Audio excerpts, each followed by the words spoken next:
I'm James Harvey, and I published a book called Bebé de Boca, or Mouth Baby.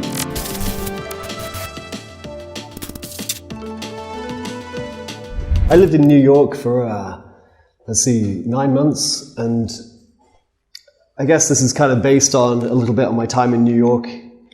It's, you can kind of see the places, and I stayed in New York kind of showing up, and essentially Leonard gets Bernard mouth pregnant, okay? So she develops a baby in her mouth, and soon it's like, at first she tries to hide it, you know, it's like she's like trying to put a scarf so you can't see the mouth pregnancy, but before long it's like impossible to hide, and she gives birth to a bouncing, healthy mouth baby, a Bebé de Boca. And then they have to figure out what exactly they do with that, because it's a situation none of them want to live through. It's really beautiful to see it in Spanish, and they did just an incredible job, you know, putting all the words into Spanish and making, you know, putting my lettering into Spanish. I think it looks beautiful. But I wrote Mouth Baby as a short film, and I wrote it in about 2014.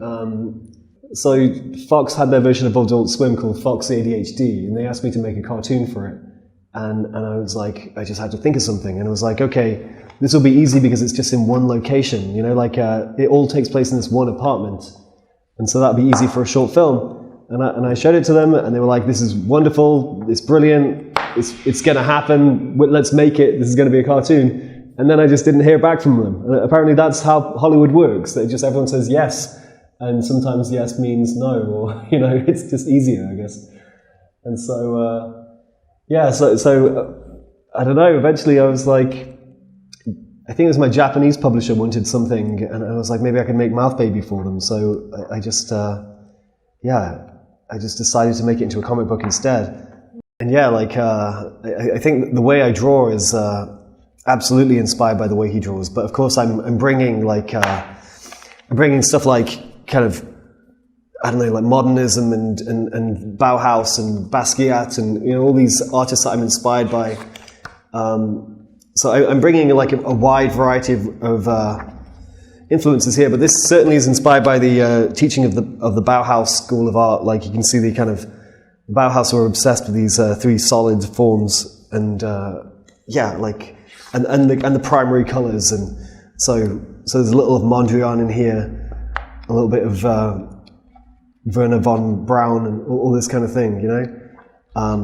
But absolutely, Otomo is a huge influence. But he's, you know, he's the greatest. Like it's hard not to be inspired by Otomo, you know.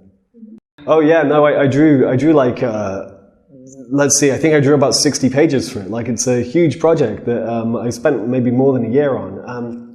But what happened is the owners of heavy metal showed like their magazine to Pete Townshend from The who had this like 50-year project. I think he started it in 1971, and it's like this incredibly elaborate rock opera about like, it was almost like he wrote The Matrix in 1971, but instead of kung fu, it was rock and roll, right?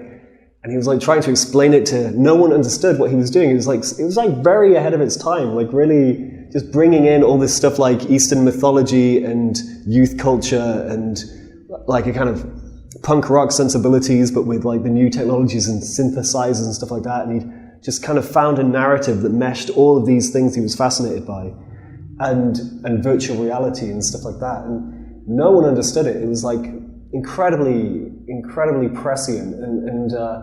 So initially, Grant Morrison was meant to work on writing a script to turn it into a graphic novel. And then Grant Morrison had to drop out. He had to, because he was writing Brave New World. And so I ended up being the writer and the artist on this thing. And he liked my work because it reminded him of Peter Blake, like this British pop artist. So, yeah. And so I was given like 50 years worth of scripts and things like that, like just this massive box of material. And I was like finding, here's a script from 1971, and here's a script from 1975. And then like, here's one that Nicholas Roeg, the director of Don't Look Now, he like had his writer write for him in like 1981, and I'm like looking through all of this stuff, and it's going all the way up to like 1999, and he's like still trying to write it, but it's like so far away from the initial point, you know, and so what I had to do was just look through all of those drafts. I just spent months reading everything he'd ever written, and it was a tremendous amount. And I found a way of just writing the perfect, best version of that story from the best parts of every draft, you know? And I realized that the 1971 draft had this really compelling kind of almost a Wizard of Oz-like structure, you know? And I was like, we can take that and then just take the best parts of all these other drafts. And Townsend was telling me, like, this is the best shape this story has ever been in, you know, in 50 years. But it was interesting because I had his email address and I could, like, send him emails about the project. Who, like, he's one of my dad's favorite people, you know, like, he's like, you know, this guy who's just like a rock, they would call him like a rock god in the 1970s, you know? And so my dad was just like, couldn't believe I had, like, access to this guy. And so I would like ask him questions like, okay, when you said, I would just ask him questions very relevant to the project, like, you know, when you said this about Woodstock, how was it different to this concept that you were trying to do? You know, like, what was the differences between that? And he like wouldn't answer. But then if I said, okay, if this character had a dog, what would it be called? He would immediately respond like, Towser, sent from my iPhone, you know? Like, he would just be really, really forthcoming with certain bits of information. One time I asked Townsend, if you had to describe music to someone who'd never heard it before, how would you describe it? And like, he immediately got back to me and said, I'm on it. And I was like, what does that mean? And then like 2 hours later, he'd just written this essay, like this just beautiful essay, written in universe from the perspective of the characters of the Lifehouse, which is a thing that he hadn't touched in decades, you know? And it was just like all these ideas like flowed out of him like water. It's such an interesting collaboration, you know. Yeah, and I'm extremely proud of all the work I did. But essentially the publisher said to me, listen, we need this by 2021, and the rate you're going, you're not going to be finished until 2022. Oh no, we need it by 2020, and you're not going to be finished till 2021, so we're pulling you off the project. Like, that was it. I was just going too slowly, but it was like a masterpiece, and I was like trying to do everything myself, you know, so, and the work I did for it is just beautiful. I don't know if anyone will ever see it. Like, I'm really proud of it. But as last I heard, it's being worked on, but not by me. Oh, okay. So yeah, I think I studied animation because I really wanted to do comics when I graduated, but you couldn't really study comics in England. You had to I studied animation and worked in animation so that I would eventually have the freedom to make comics. It was, yeah. That's interesting.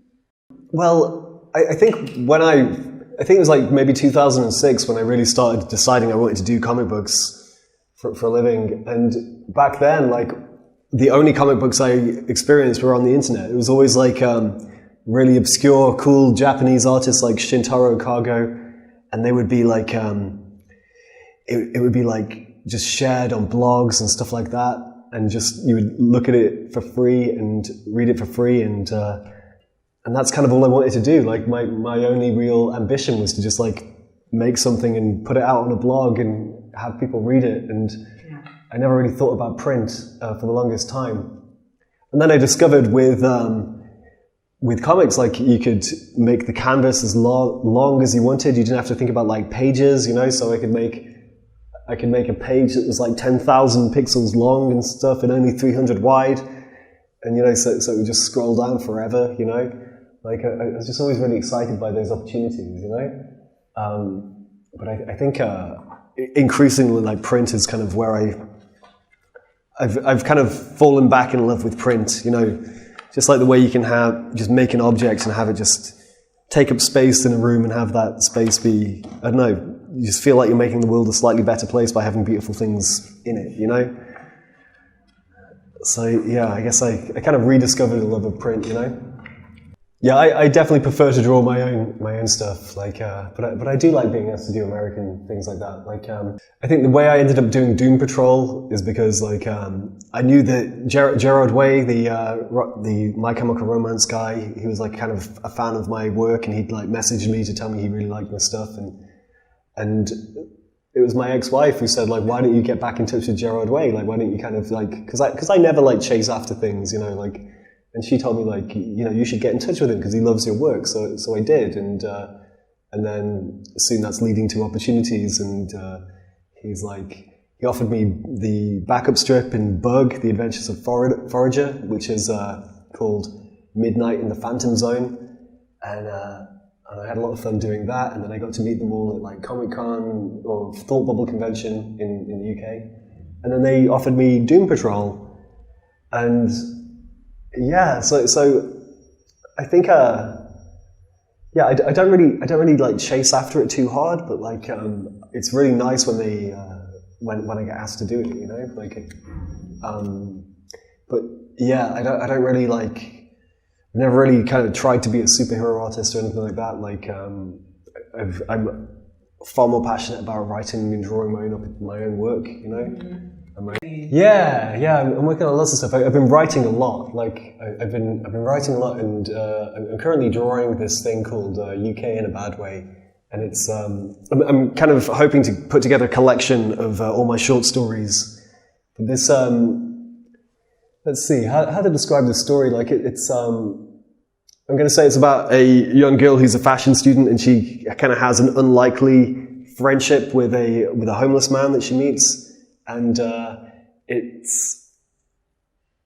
I think so many people who've read it have told me that this is like their favorite thing I've ever written, you know, like, I've always got like several things on the go. Like there's also like things that I do for money, just like comic books that I make for other people, which are kind of like privately funded, they kind of just pay the bills, you know, like, there's this woman I know who's written this story that's about like social credit and biological technology and identity theft, and she's like just made me make this graphic novel and just pay me for that, and so it's like a fun thing I do. That's kind of how I pay the rent, you know. What else am I doing? Like I wrote a short story about a dinosaur that does taxes with my girlfriend, and we're really. I don't know. I think I'm just like I'm writing a lot. I'm only like drawing one thing as few things. Well, I suppose I'm drawing two things at a time at this moment. Like this UK in a Bad Way story, and then this graphic novel that I get paid to do. But I'm writing all these different things, and I'm like extremely proud of all of it. Like I feel like I'm really coming into my own as a writer at this point. I don't know, maybe 2013 or something like that. And then I think I wrote the first draft in about 2015, and then I just sat on it. And then I think in 2020 is when I really started redrafting it and bringing it up to code kind of in a significant way. You know, that's when I think 2020 is when I truly rewrote it and made it like as good as it possibly could be. And now I'm finally, it's like, I think like a lot of my projects kind of have a sort of circuitous, like the only thing where I've just written it and made it as fast as I could was Luigi mode, you know? Everything else, they kind of like take several forms and I work on them and maybe scrap them, change them, you know, and they kind of take a long time to come to gestation, you know? But yeah, this one's, I'm really excited to finish this one.